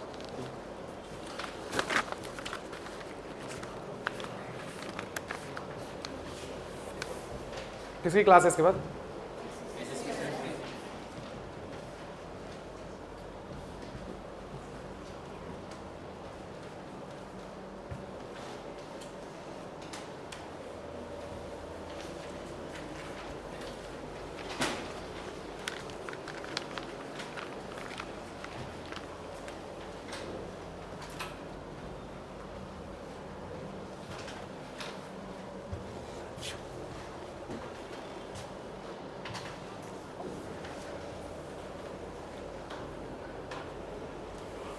हो गया भाई, सब लोग पीछे आइए तो पेज पे दिखाएं आपको किस तरह पेपर सॉल्व किया जाता है। चलो इधर मान लीजिए आपको टफ पड़ भी रहा है, लेकिन 38 से 45 में कोई भी आपको क्वेश्चन नहीं फंसेगा। अब 38 वाला याद करना पड़ेगा, 38 वाला थोड़ा ध्यान देना पड़ेगा। 38 वाला क्वेश्चन क्या है? Drip velocity of a electron मेरे ख्याल से -4 में जाता है, -4 या -5 में जाता है, तो मेरे ख्याल से इसका ए ही होगा, पी। ठीक। Speed of a electron 10⁶। Resistivity of metals C R, R वाला कौन सा हो जाएगा? 10⁻⁻8।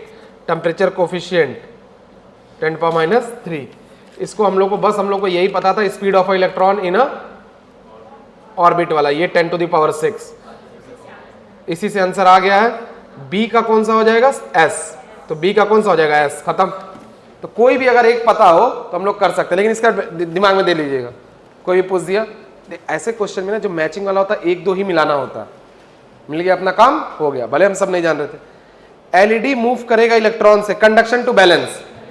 एलईडी मूव करता है कंडक्शन टू बैलेंस। अच्छा, ये 40 का आंसर मैच हो रहा है क्या?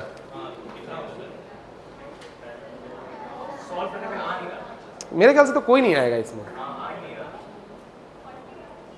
आ रहा बेटा क्या? तो अपोजिट में भी है तो तभी 2 kp है ना, तो 0 कैसे हो जाएगा?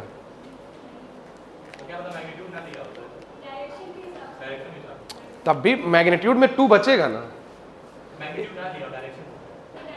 अच्छा, इस तरीके से हम बता रहे हैं कैसे किया इसने। इलेक्ट्रिक फील्ड इक्वेटोरियल पोजीशन और एक्सियल पोजीशन फील्ड पूछ रहा है, ठीक। तो एक्सियल पोजीशन में बात करें तो फील्ड तुम्हारा किधर होता है? इधर। E and P R in same direction. और इक्वेटोरियल पोजीशन में फील्ड तुम्हारा किधर होता है? इधर की तरफ, याद है? तभी एक दूसरे को क्या कर दे रहा है? कैंसिल। बस इसलिए कर सकते हैं, बस इस तरीके से, क्योंकि एक्सियल पोजीशन में ई और पी सेम डायरेक्शन में अलोंग दी एक्सिस। कॉपी है तो देख लो। एक्सियल पोजीशन में क्या है तुमको हम लिखवाए हैं, अरे याद नहीं रहता है तुम लोग को यार, -q और ये +q। बाबू हम लोग फील्ड इधर ही तो निकाले थे, और इक्वेटोरियल वाले में अगर तुमको याद हो तो फील्ड इधर ही तो आया था। तो अगर एक इधर गया, एक पैरेलल है और एक एंटी पैरेलल है, इस हिसाब से 0 कर रहे हैं। एक पैरेलल है और एक एंटी पैरेलल है। क्वेश्चन में लिखवाए हैं E and P R parallel to each other and E and P R anti parallel to each other. उस अकॉर्डिंग से ई क्रॉस बी क्या हो गया? 0। बाकी ऑप्शन वाइज तो कहीं नहीं। अच्छा, सब कोई क्वेश्चन 41 कर लिया होगा, मैंने कराया है, याद है? डेल्टा टी का फॉर्मूला क्या है? डेल्टा टी का वैल्यू क्या है? Half alpha delta T into T. सब कोई कर लिया होगा। स्मॉल टी की वैल्यू हम लोग क्या रखते हैं? ये हाँ 86,400। सब कोई कर लिया? ऐसे क्वेश्चन किए हम लोगों ने। अच्छा, एक 43 में डाउट है किसी को? नहीं, ये डाउट नहीं होना, बहुत दिन हो गया ट्रांसफार्मर के क्वेश्चन करा, मैं करा दूं। देखो तो ट्रांसफार्मर भूल गए होगे। एक ट्रांसफार्मर है जिसकी इफिशियंसी कितनी है? 90%, मतलब बोले तो 0.9, और वर्क एट इतना किलोवाट और इतना वोल्ट। अभी हम लोग को नहीं समझ में आ रहा है क्या दिया है, लेकिन आगे देखो सेकेंडरी का वोल्टेज दिया। सेकेंडरी का वोल्टेज कितना दिया? 100 वोल्ट। तो ये पता चल गया कि प्राइमरी का वोल्टेज ऊपर वाला है 2000 वोल्ट, और पावर प्राइमरी का कितना दिया है? 10 वॉट। हमसे क्या पूछ रहा है? प्राइमरी और सेकेंडरी का करंट, ठीक। तो प्राइमरी और सेकेंडरी का करंट, पहले पावर दिया तो power is equal to V I लिख दे। प्राइमरी का पावर, प्राइमरी का वोल्टेज और प्राइमरी का करंट 10,000 और ये 2000, तो यहां से आ गया 5। करंट कितना आ गया? 5 एम्पियर। उसके बाद क्या पूछ रहा है? सेकेंडरी का। तो इफिशियंसी से निकाल देते हैं। पावर और पावर सेकेंडरी का अपॉन पावर प्राइमरी का, तो पावर क्या हो जाएगा? VS IS, और प्राइमरी का तो डायरेक्ट दे दिया है कितना, ये ध्यान देना। कभी कभी VS IS upon VP IP रखते हैं, लेकिन एक का अगर पूरा दे ही दिया तो रखने की क्या जरूरत है? 1 2 3 4, ठीक है ना। इफिशियंसी की वैल्यू 0.9, VS कितना दिया? 100, IS पूछ रहा है 1 2 3 4, 1 2 3 4 90, 590,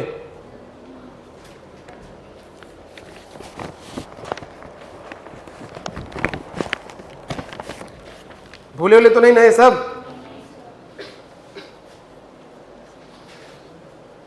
3-4 क्वेश्चन मेरा छोड़ के बाकी आप सब कर सकते हैं। 2-4 क्वेश्चन टफ है, सबके लिए टफ है। 38 से 45 तक मुझे कुछ नहीं गलत लगा, शुरुआत के पेज में सब सही है। 2-4 क्वेश्चन टफ है, ठीक है, छोड़ दीजिए, क्या कर सकते हैं।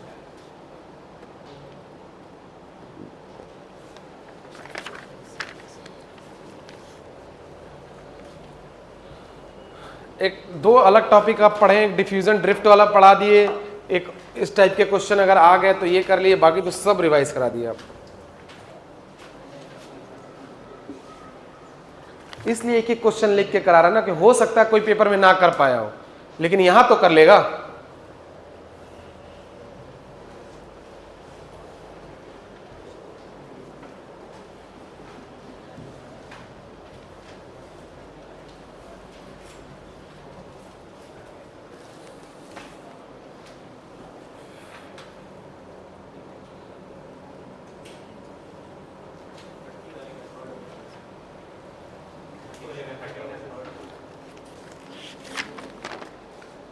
हाँ, ये चेंज हो चुका, 30 का थर्ड। इस पेपर में बस 30 का थर्ड ही चेंज है, और कोई नहीं चेंज है, और बाकी सब हो चुका। किसका, इसका रिजल्ट आ गया ना? सबका आ गया?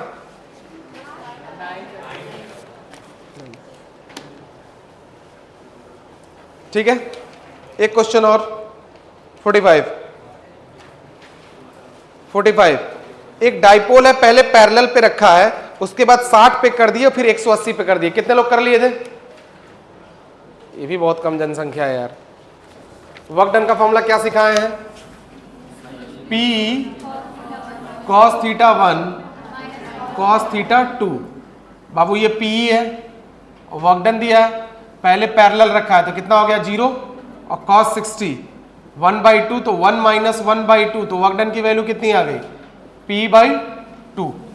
उसके बाद वर्क डन पूछ रहा है, तो वर्क डन डैश कितना हो जाएगा? P cos, पहले पैरेलल रखा है, cos 0 माइनस cos 180, तो 1 - -1, तो 2P आ गया। W के टर्म से पूछा है, तो P की जगह कितना हो जाएगा? 2W, तो कितना आ गया? 4W।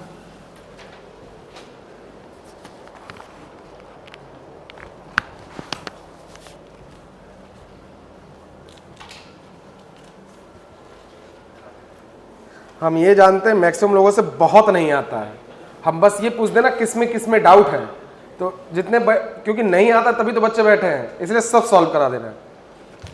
2 क्लास लगने का फायदा हुआ कि सारा क्वेश्चन लगभग डाउट हुआ। अब 2-4 और पीछे कर दे। नहीं, पहले वो रखा हुआ है कितने पैरेलल पे, क्वेश्चन थोड़ा समझिए, पहले पैरेलल पे रखा हुआ है, फिर 60 पे आ गया, फिर 180 पे आ गया। सिंपल क्वेश्चन है, कॉम्प्लिकेट ना करें। पहले 0 फिर 180। ज़्यादा सोचिए मत, नीट में बहुत सोचना पड़ जाएगा, गलत हो जाएगा। एकदम बेसिक, अगर वैसे भी लोगे तब भी तो माइनस में आंसर आएगा। कैसे यार? 180 माइनस वो करोगे तो -1 -2 आएगा।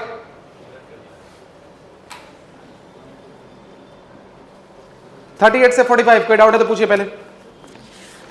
38 से 45 कोई डाउट है तो पूछिए।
इसमें जो बोल रहे पहले ये बताइए, कोई दिक्कत है तो पूछिए।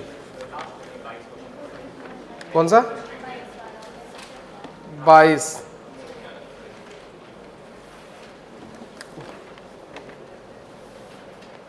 तो कुछ गलत होगा इसका। The equation of transverse wave propagating in इतना X Y linear density is इतना टेंशन। टेंशन वाला कैसे, कौन सा फॉर्मूला था? v बाई न्यू ना। हाँ तो वही म्यू की mass per unit length, v is equal to T, v is equal to under root T by nu, और न्यू क्या था? मास पर यूनिट लेंथ। टेंशन दिया है, टेंशन पूछा है, और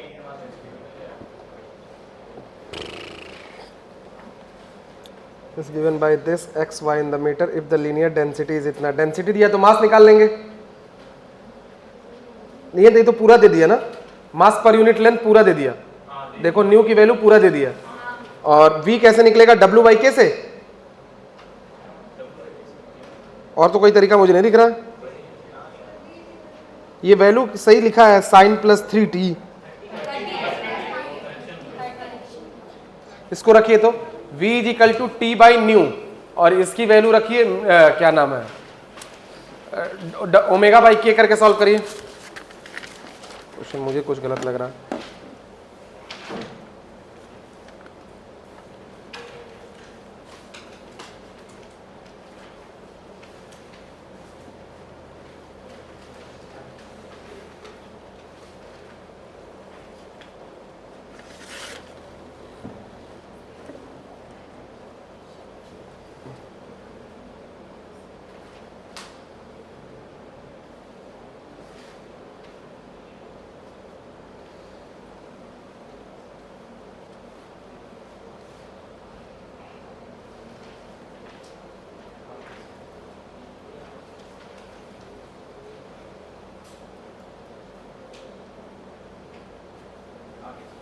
एकदम तो गलत क्या हो रहा था?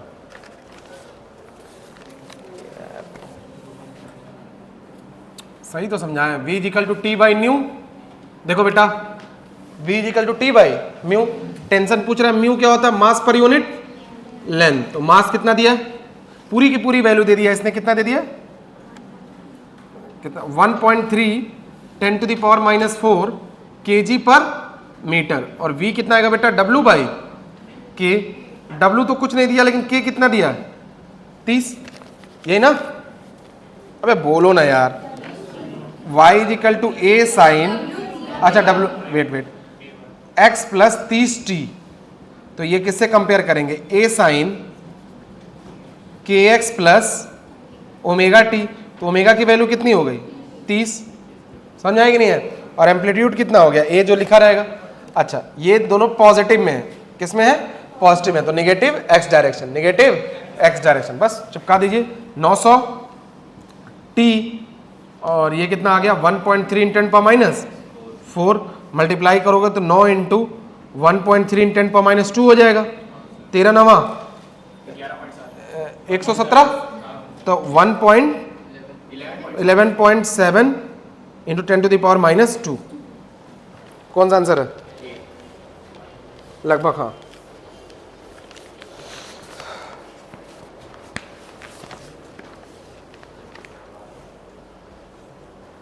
चलिए हो गया ये सब। बाकी जिसको 2-4 क्वेश्चन जो टफ है आप छोड़ सकते हैं, कोई बात नहीं। वेदिका इतने क्वेश्चन लगा लीजिए, ठीक है। एक आध दो क्वेश्चन जो टफ लग रहे हैं छोड़ दीजिए, कोई इशू नहीं है। बाकी लगाइए सब। अब इन पेपरों को अगर पेपर में कम नंबर आए उससे मतलब नहीं है। अगर घर जाके लगाए, इसमें से 70-80% क्वेश्चन लग जा रहा है, ठीक। 7 और 8 में जितने क्वेश्चन मैंने कराए हैं, जितने आपको हैं, बस जितने सर ने करा दिए, ठीक है। उसमें बहुत क्वेश्चन आपको देखने को मिला है।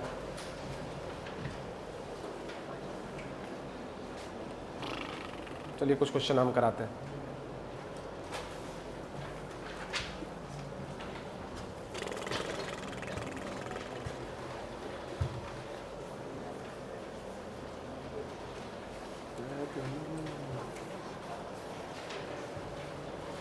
कोई बाहर से आएगा देख के डर जाएगा, बाप रे बाप। क्या हुआ है? पूरा फिजिक्स लिख दिया गया है।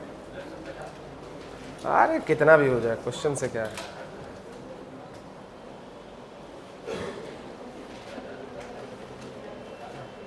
गुड।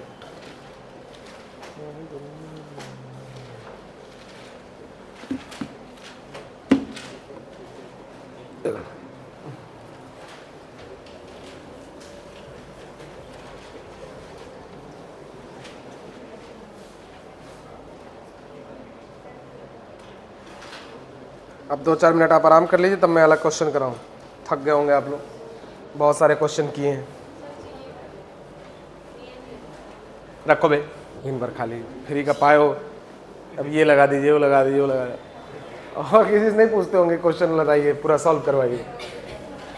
अरे अभी कुछ होगा तो एक एक क्वेश्चन हमसे लगवा लेते हैं, अब अगले टाइम पे लगवा देंगे। तो हम लोग के टाइम में अमीरी कोटा जाते थे, मतलब नॉर्मल अमीर नहीं थे, लेकिन हमारे घर में पहले लड़के हैं घर के, तो पहले लड़के घर में किसी की दिक्कत नहीं होता है। मिडिल क्लास फैमिली में फर्स्ट चाइल्ड को कभी प्रॉब्लम नहीं हुई है, दिक्कत होती है सेकंड थर्ड से। सच बता रहा हूं, बेचारों को कपड़े में भी दिक्कत रहेगी, पढ़ने में भी दिक्कत रहेगी, पढ़ाने में भी और सबसे ज्यादा उनको ताना भी मिलता है।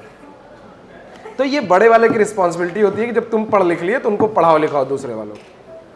ये जहां तक ये हायरार्की लेवल होना चाहिए, अगर समझे आदमी तब, और समझ ले तो ठीक ही है। कब तक कोई पिताजी कब तक करेंगे किसी घर के भी। लिखना तो ग्रेविटेशन के करा दे। ग्रेविटेशन का अभी तक क्वेश्चन मैंने नहीं कराया ना।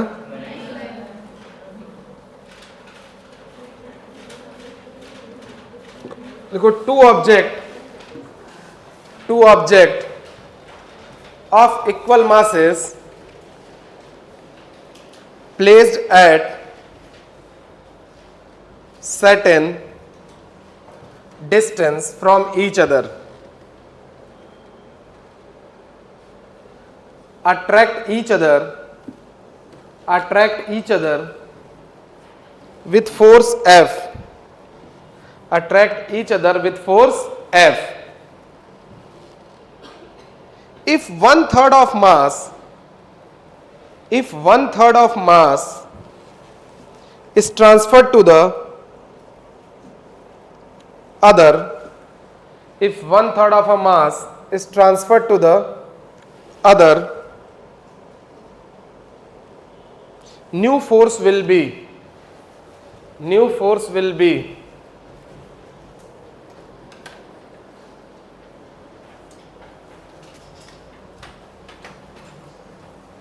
ये क्वेश्चन मैंने ग्रेविटेशन में भी कराया, इलेक्ट्रोस्टैटिक्स में भी कराया।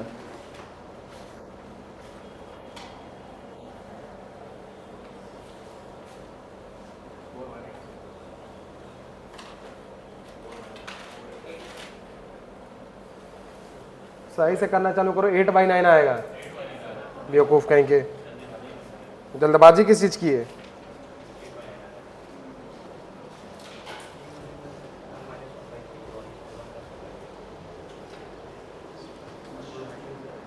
ध्यान देना है नहीं, गलत करके चले जाएंगे पेपर में। 25%, 50%, कितना कुछ सॉल्व करवाया इसमें। चार्ज में माइनस के ऊपर ध्यान देना है, बताया सब। कितना ट्रांसफर हो रहा है? 1/3 ट्रांसफर हो रहा है। तो 1/3 ट्रांसफर हो रहा है तो कितना बचेगा एक पे? 2/3 m, और एक बार 4/3 m, तो 8f। 8 मतलब 4 दूनी 8, 8/9। ठीक है, कितने लोग का आ गया? अगला, assume the earth to be a sphere. Assume the earth to be a sphere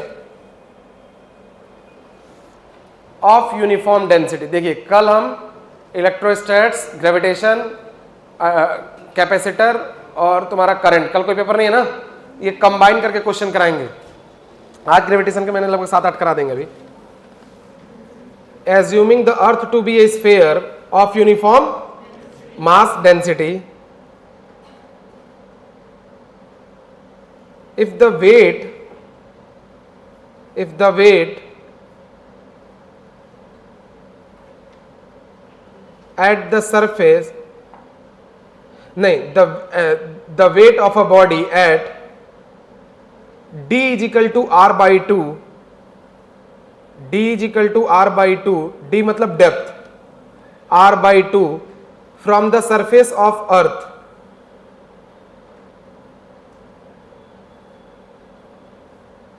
wait जो सरफेस पे दिया है 200 न्यूटन, वेट जो सरफेस पे है 200 न्यूटन। लैंग्वेज सही नहीं है इसकी। 200 न्यूटन, ये क्वेश्चन मैंने कराया आपको।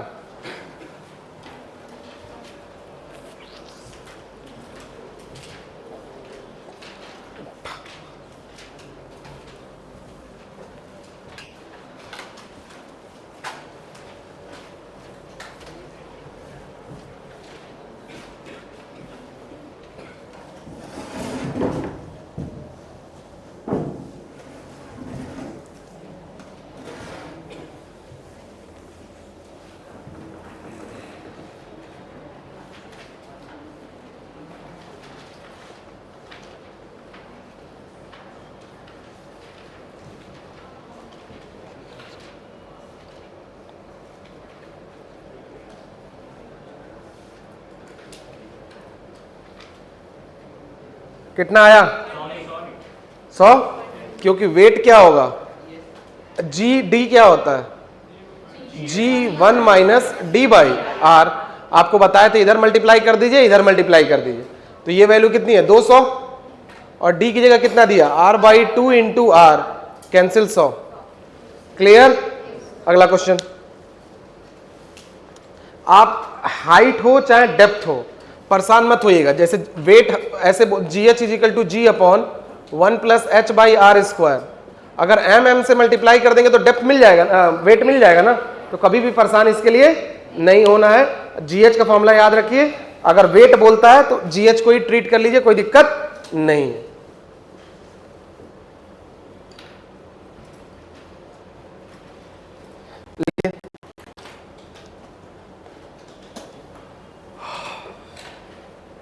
ये सब नहीं समझ में आ रहा है तो बहुत दिक्कत है, क्योंकि बहुत बढ़िया से पढ़ाए हैं सब चीजें।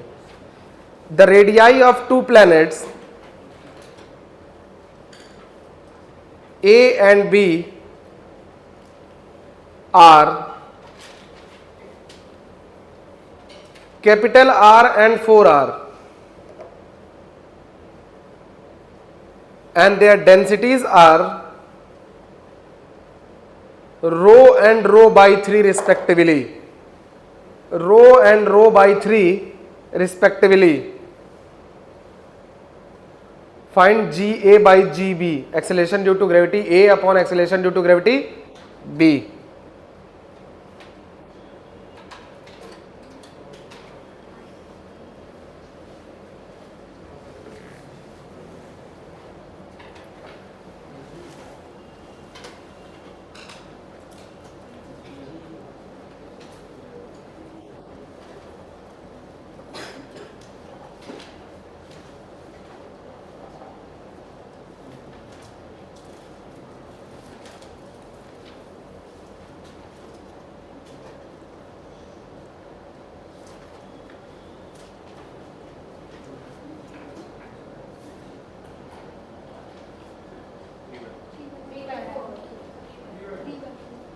कितना आ रहा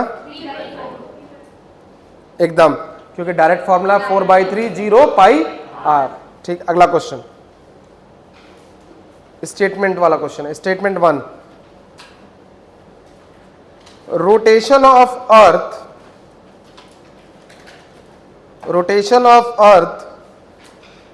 shows effect on the acceleration due to gravity.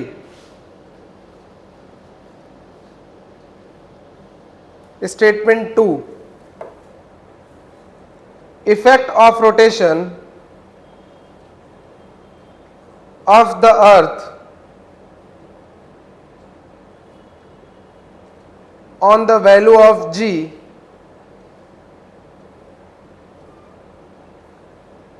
at the equator is minimum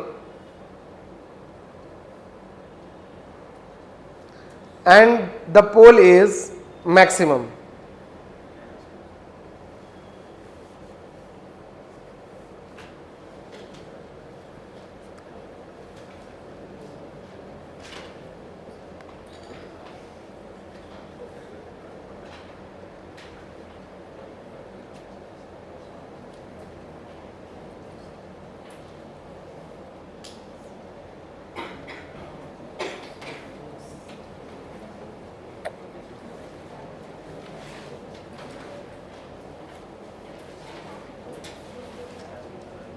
क्या है? दूसरा गलत। ध्यान दीजिएगा, जी मैक्सिमम होता है, पोल पे मिनिमम होता है, इक्वेटर पे, बात सही है, लेकिन वो शेप की वजह से होता है। किसकी वजह से? जब रोटेटिंग बोलेगा, ये क्वेश्चन मैंने किसी क्लास में गलत करवाया है, वो जो अपना बुकलेट वाला, मे भी किसी क्लास में गलती से उसका आंसर लगा, मुझे याद नहीं है। रोटेशन में क्या होता है? G changes everywhere except at pole. Pole पे जी चेंज नहीं होता है, तो on rotation G remain same. तो जी पे मैक्सिमम मिनिमम की बात नहीं है, क्योंकि लोग देखते हैं मैक्सिमम एट पोल मिनिमम एट सही है, लेकिन रोटेशन में जी डज नॉट चेंज एनीवेयर। बुझाया? चलिए इतना ही, बाकी कल कराएंगे, कल इस पे क्वेश्चन कराएंगे। अच्छा एक बात और, कोई भी रेगुलर आए चाहे ना आए उससे मतलब नहीं है। देखिए हम सारा पेपर आपका सॉल्व करवाएंगे, सारा डाउट जिसका है कंप्लीट कर लीजिए। बहुत लोग आते हैं, जो लोग क्लास है उनमें तो डाउट नहीं है, लेकिन अगर आप नहीं आए किसी दिन या पेपर में जो डाउट है उसको समय लेके कंप्लीट कर लीजिएगा। हमको शर्म नहीं आता आपको बैठा के बताने में, आप आग पूछ लिए, हमको सब आता है। हम वो मास्टर नहीं आपको देख के इधर भाग जाएंगे कि हमको नहीं आ रहा है, नहीं आएगा पढ़ के कल बता देंगे, वो दिक्कत नहीं है। 200 क्वेश्चन भाई, इतने क्वेश्चन है, कोई ना कोई किसी को फंस जाएगा, आपको फंस जाएगा, हमको वो दिक्कत नहीं है, लेकिन जिसका जो डाउट है कंप्लीट कर लीजिए। बहुत सही देखिए, फिजिक्स में ऐसा नहीं होता कि सबको सब आ जाएगा, मैथ और फिजिक्स ऐसा है ही नहीं भाई। 200 सवाल आप लगाएंगे, 2-4 फंसेगा ही फंसेगा, 5 फंसेगा ही फंसेगा। आप हो मास्टर हो, कोई हो तो फंसता है, तो अपना डाउट क्लियर कर लीजिए, कोई भी हो। हम लगभग 20 दिन पहले से बोल रहे हैं, जिसको जो डाउट है अपना समय लेके कंप्लीट कर दे। ये चीज़ जब 6 क्लास 7 क्लास होती है तब प्रैक्टिकली पॉसिबल नहीं होता है कि हम आपको बैठा पढ़ा पाए, लेकिन अभी हम लोग भी थोड़ा बहुत फ्री है। जिसको जहाँ जो लोग क्लास आ रहे हैं उनका तो डाउट क्लियर हो रहा है, नो डाउट, लेकिन किसी दिन आपका क्लास नहीं आए, जो आए आपका डाउट रह गया कि ये क्वेश्चन नहीं हुआ, वो क्वेश्चन नहीं हुआ, कंप्लीट कर लीजिए। बात समझ आया? चलिए बाकी कल पढ़ा जाएगा।